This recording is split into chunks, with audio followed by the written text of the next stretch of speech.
Tudo começou no dia 7 de fevereiro de 1991, quando eu, Marcos Tadeu Teixeira, então com 13 anos de idade, estava dentro desta igreja, a matriz da Imaculada Conceição de Jacareí, rezando, quando pela primeira vez vi surgir diante de mim, em cima do altar-mor, uma brilhantíssima luz, mais refulgente do que o sol, que me surpreendeu, enquanto eu, estático, não podia nem mesmo mexer-me e olhava atônito aquela luz, nunca vista por mim antes, resplandecendo sobre o altar.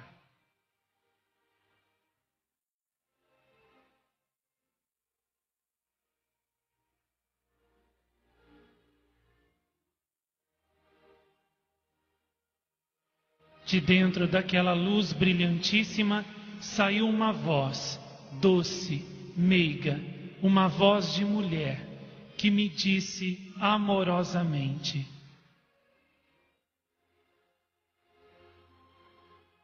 meu filho, é preciso santificar-se.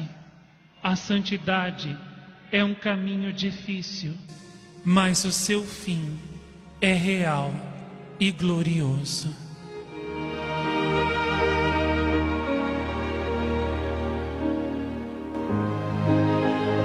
Em seguida, aquela brilhantíssima luz desapareceu e tudo voltou ao normal. Levantei-me e saí correndo de volta para casa.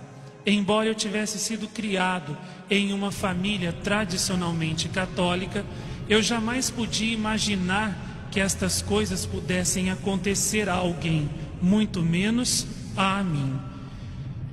Discorria comigo mesmo sobre o que havia acontecido e o que poderia ser aquela luz tão maravilhosa e aquela doce voz que havia falado comigo. Eu não tinha visto ninguém no meio daquela luz, por isso não podia dizer, nem mesmo saber quem tinha me falado. Como não entendia nada daquela experiência tão nova, tão maravilhosa, mas tão misteriosa, eu prometi a mim mesmo que não contaria a ninguém o que havia me acontecido.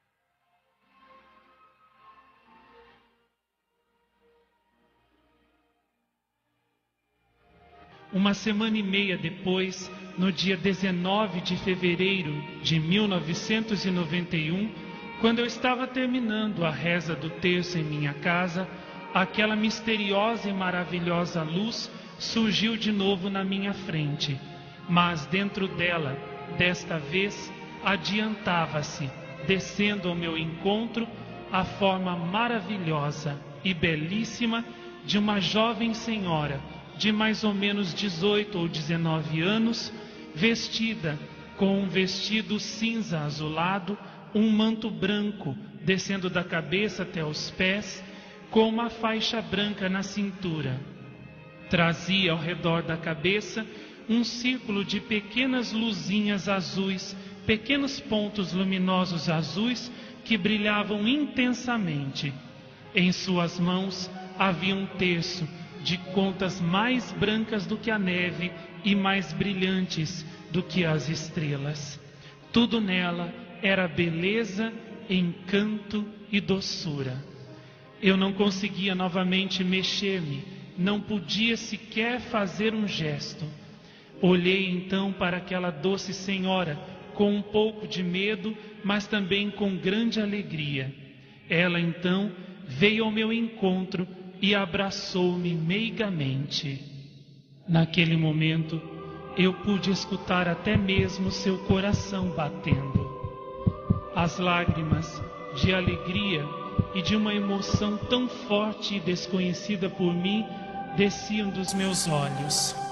Perguntei àquela senhora se ela amava-me. Sorrindo, disse-me que sim. Perguntei-lhe se ela desejava que eu estivesse sempre com ela e ela comigo. Ela também novamente respondeu que sim. Em seguida, completou.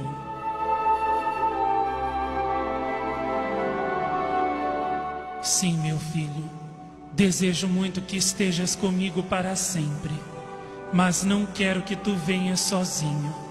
Quero que tragas muitos dos meus filhos, que eu tanto amo, contigo também.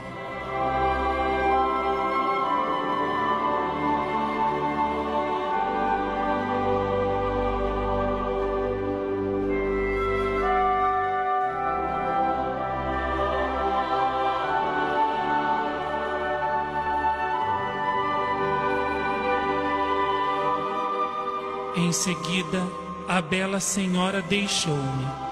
Ela voltou ao seu lugar inicial, sorriu para mim, olhou para o céu e, de repente, desapareceu. Eu fiquei então com o meu coração inundado de paz e de uma alegria por mim, jamais experimentadas em toda a minha vida.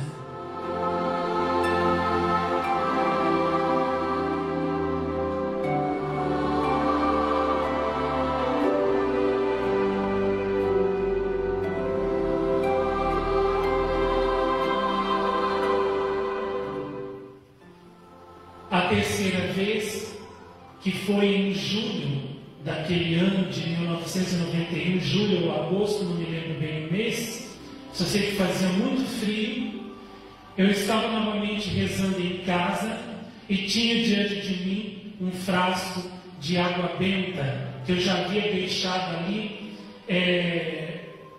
para que na próxima vez que aquela bela senhora luminosa voltasse, eu pudesse aspergi-la para ver se ela era de Deus ou não, se ela era coisa boa ou não.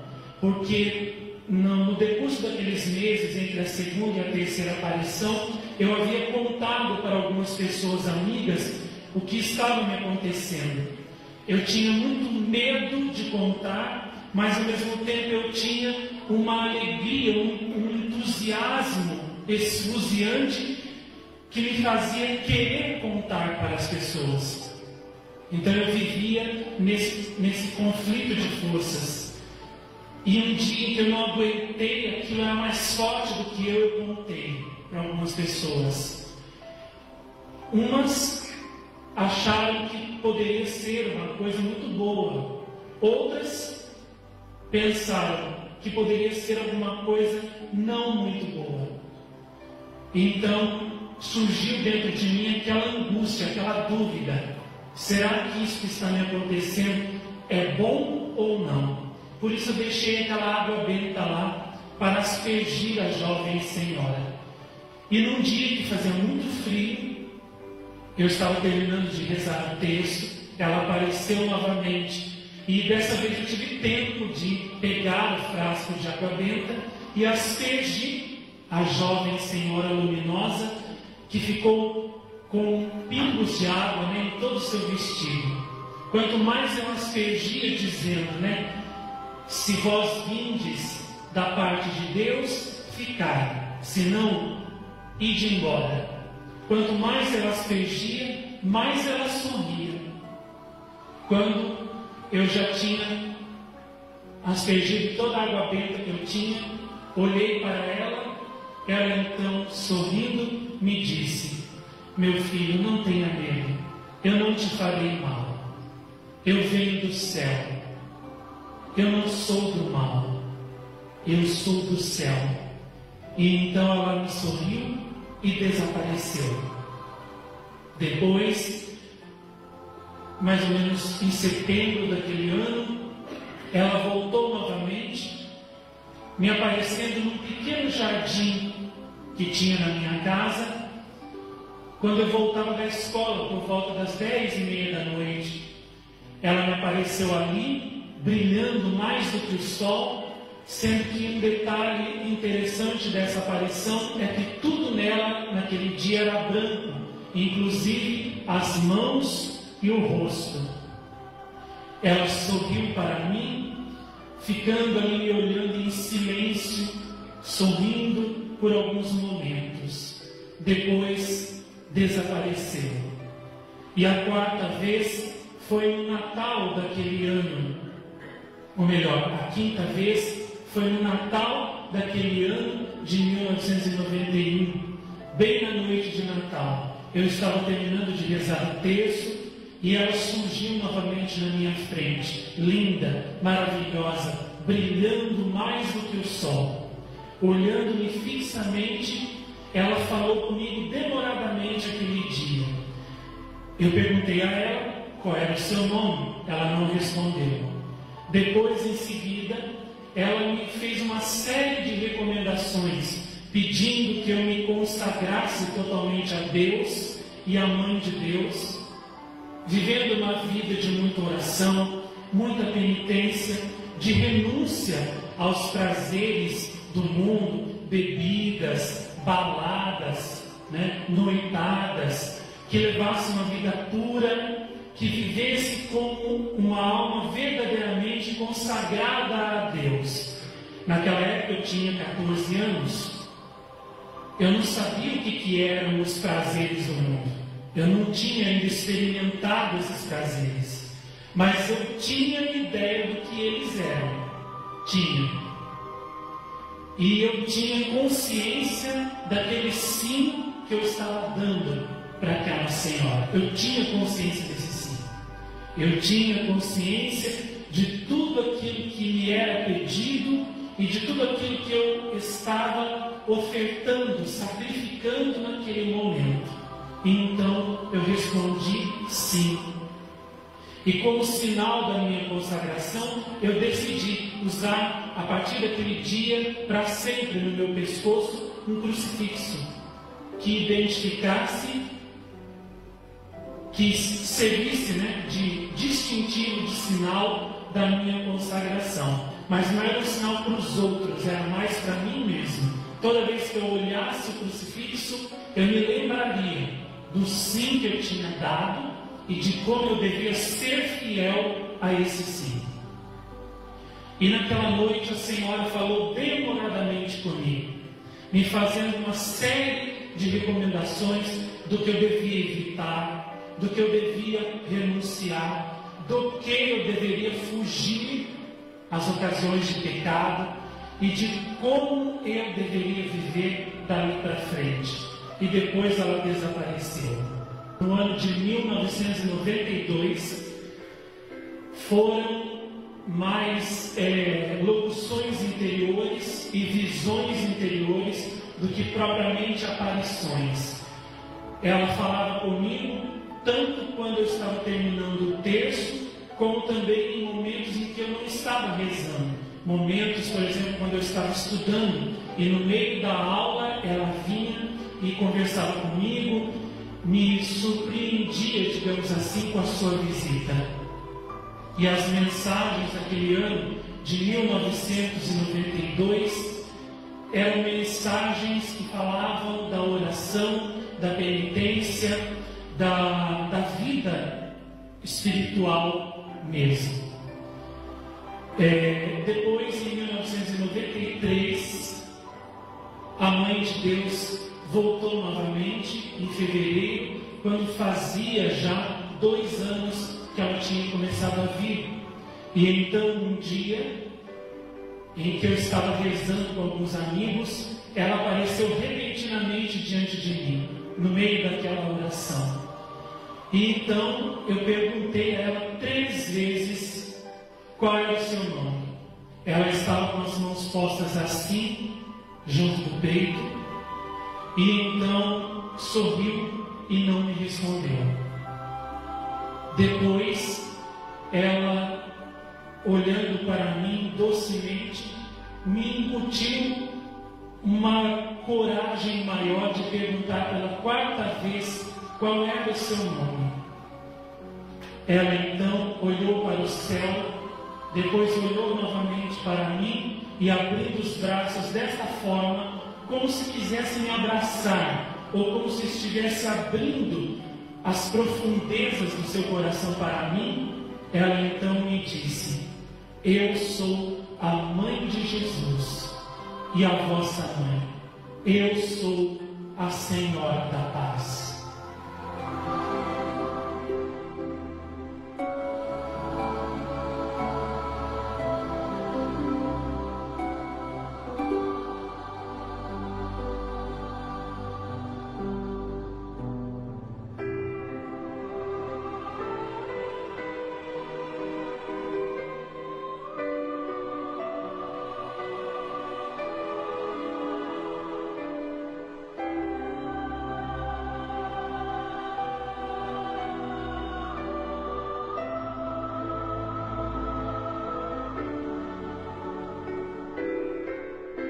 E então, naquela hora, finalmente eu tive a certeza de que quem estava diante de mim era Maria Santíssima. Porque antes disso, eu imaginava que podia ser qualquer pessoa, como por exemplo, uma santa, uma alma bem-aventurada, não sei. Eu não tinha certeza de quem poderia ser. Mas naquele momento não. Todas as dúvidas cessaram. E eu vi finalmente que era a Virgem Maria, a Mãe de Deus. E então ela deu uma mensagem naquele dia, pedindo para que eu e todos nós rezássemos pela paz, que todos nós procurássemos viver a paz divina, que nós seguíssemos pelo caminho da oração e da penitência. Depois, uma semana mais tarde, ela veio e pediu que eu me preparasse para poder dar testemunho público das suas vindas, das suas mensagens a todos. Eu manifestei a ela o meu temor por aquilo que as pessoas iriam pensar. Enfim, eu achava que as pessoas não iriam acreditar em mim.